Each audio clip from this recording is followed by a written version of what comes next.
బంగాళాఖాతంలో వరుస తుఫాన్లు వాయుగుండాలు ఏర్పడుతున్నటువంటి నేపథ్యంలో సముద్రం ముందుకు రావడం మొత్తం విశాఖ సముద్ర తీర ప్రాంతాన్నంతా కూడా కోతకు గురి చేస్తుంది. సముద్రంలో వస్తున్నటువంటి అనేక మార్పుల వల్ల కూడా ఈ కోతకు గురవుతున్నటువంటి పరిస్థితులు అయితే ఉన్నాయి. ముఖ్యంగా చూస్తే ఈ విశాఖ సముద్ర తీర ప్రాంతం అంతా కూడా భారీ స్థాయిలో కోతకు గురవుతుంది. సముద్రం ముందుకు వస్తుంది అని చెప్పడానికి కనిపిస్తున్నటువంటి ఈ విజువల్సే నిదర్శనం.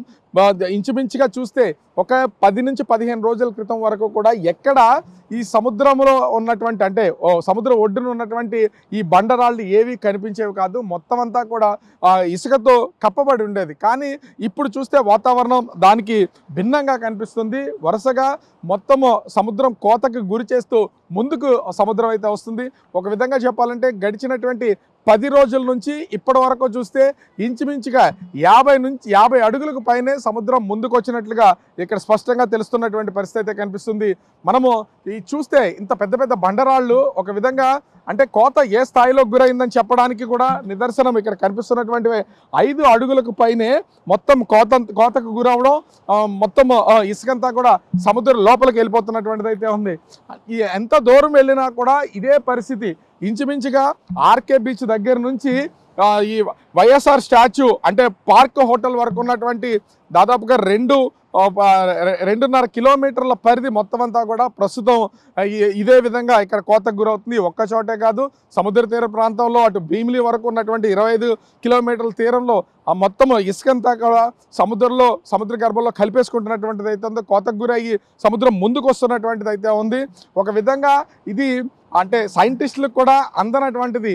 కాకపోతే కాలానుగుణంగా అటు నవంబరు డిసెంబర్ నెలల్లో గాలివాటం బంగాళాఖాతంలో దిశ మార్చుకుంటుంది కాబట్టి కోతకు గురవుతుంది అనేది కొన్ని అంచనాలు అయితే ఉన్నటువంటిది అయితే ఉంది. దానికి అనుగుణంగా ఒకసారి మనం చూసినా కూడా ముఖ్యంగా చూస్తే ఇంత తీవ్ర స్థాయిలో ఈ కోతకు గురవడం అనేది చూస్తూ ఉంటే ఒక విధంగా భవిష్యత్తులో విశాఖపట్నం పరిస్థితి ఏంటి అనే దానికి కూడా కొన్ని సందేహాలు నివృత్తి వస్తున్నటువంటిది అయితే ఉంది. ఎందుకంటే కొన్ని అధ్యయనాల ప్రకారం కూడా చూసినా కూడా రానున్నటువంటి సంవత్సరాల్లో అంటే ఇంచుమించుగా ఒక 20 నుంచి 30 సంవత్సరాల కాలంలో ఇప్పుడున్నటువంటి విశాఖ బీచ్ రోడ్డు కనిపించకపోవచ్చు అనేది చాలా సైంటిస్టులు చెప్తున్నటువంటిది. ఎందుకంటే మునిగే సిటీస్లో విశాఖపట్నం కూడా ఒకటి అని ఎప్పటి నుంచో ఎన్నో అధ్యయనాల్లో వివిధ దేశాలకు సంబంధించినటువంటి ప్రతినిధులు కూడా రిపోర్ట్స్ ఇస్తున్నారు.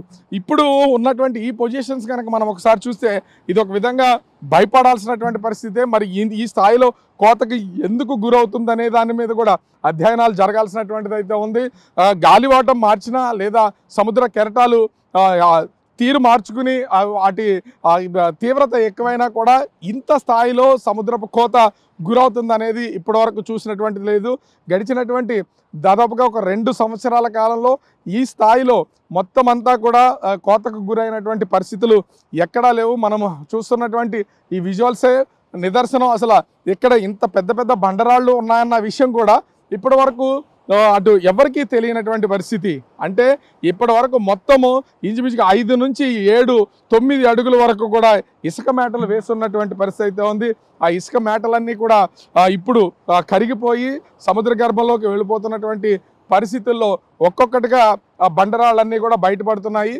దీనికి ఒక ప్రత్యక్ష ఉదాహరణ కూడా మనం ఒకసారి చూస్తే అక్కడ కోతకు గురవుతున్నటువంటి మొత్తాన్ని కనుక ఒకసారి గమనిస్తే అంటే బీచ్ రోడ్డుకి ఎంత దగ్గరగా ఉందనేది మనమైతే ముఖ్యంగా చూడొచ్చు. అంటే ఒక విధంగా చెప్పాలంటే కోతకు గురవుతున్నటువంటి ప్రాంతం కొంచెంగా ఇసుకంతా లోపలికి వెళ్ళడం, సముద్రం ముందుకు చొచ్చుకుని రావడంతో మొత్తం బీచ్ రోడ్డుకి సమీపానికి అయితే చేరుకుంటున్నటువంటిది అయితే ఉంది. మనము విజువల్లో కనుక ఒకసారి గమనిస్తే దీని తీవ్రత ఏ స్థాయిలో ఉందో మనము ఎగసి పడుతున్నటువంటి ఈ కెరటాల ద్వారా చూడొచ్చు. జారిపోతున్నటువంటి ఇసుక పిల్లలు ఒక్కొక్కటిగా జారి సముద్ర గర్భంలోకి అయితే వెళ్ళిపోతున్నటువంటిది అయితే ఉంది. మొత్తం ఈ ప్లేస్ మొత్తం కూడా చూస్తే అంటే బీచ్లో సహజంగా చాలా వరకు కొంత సహసిద్ధంగా పెరిగినటువంటి గ్రీనరీ కూడా ఉంటుంది. ఆ గ్రీనరీ మొత్తం అంతా ఇప్పుడు చాలా దగ్గరికి వచ్చింది.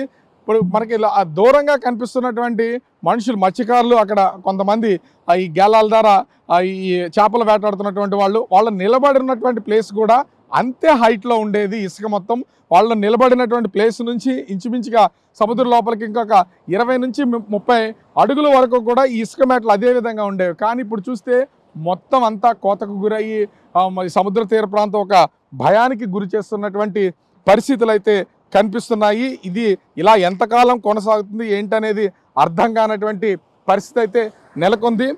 అంటే ఇక్కడ ముఖ్యంగా చూస్తే సముద్రం కోతకు గురవుతున్నటువంటి ఈ పరిస్థితులను కనుక మనం ఒకసారి గమనించి చూస్తే దీని తీవ్రత ఏంటనేది దీన్ని బట్టి అర్థం చేసుకోవచ్చు.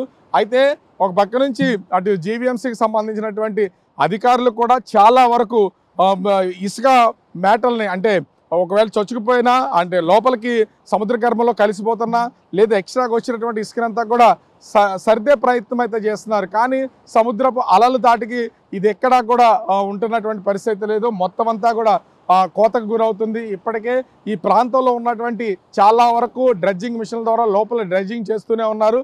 చేసి కొంతవరకు ఇసుకను తీసి అది కొన్ని ప్రాంతాల్లోకి తరలిస్తున్నటువంటి పరిస్థితి అయితే ఉంది. అయినా కూడా ఈ స్థాయిలో సముద్రపు కోత ముఖ్యంగా విశాఖ నగరం విస్తరించి ఉన్నటువంటి ఈ ప్రాంతాల్లో ఎందుకు ఈ విధంగా జరుగుతుందనేది అర్థం కానటువంటి పరిస్థితి, ఒక భయానికి గురి చేస్తున్నటువంటి పరిస్థితి అయితే ఈ సముద్ర తీర ప్రాంతం కోతకు గురవడం వల్ల తెలుస్తుంది. మరి ఎంతోమంది పరిశోధన చేస్తున్నటువంటి వాళ్ళు సైంటిస్టులు దీని గురించి చేస్తున్నటువంటి పరిశోధనలు అసలు ఏం తెలుస్తారు, అసలు ఎందుకు ఇంతలా కోతకు గురవుతుంది అనేది తెలియాల్సినటువంటి పరిస్థితి కనిపిస్తోంది. కెమెరామెన్ రాముతో Raju, big TV, Visakhapatnam. For more videos like this, subscribe Big TV channel.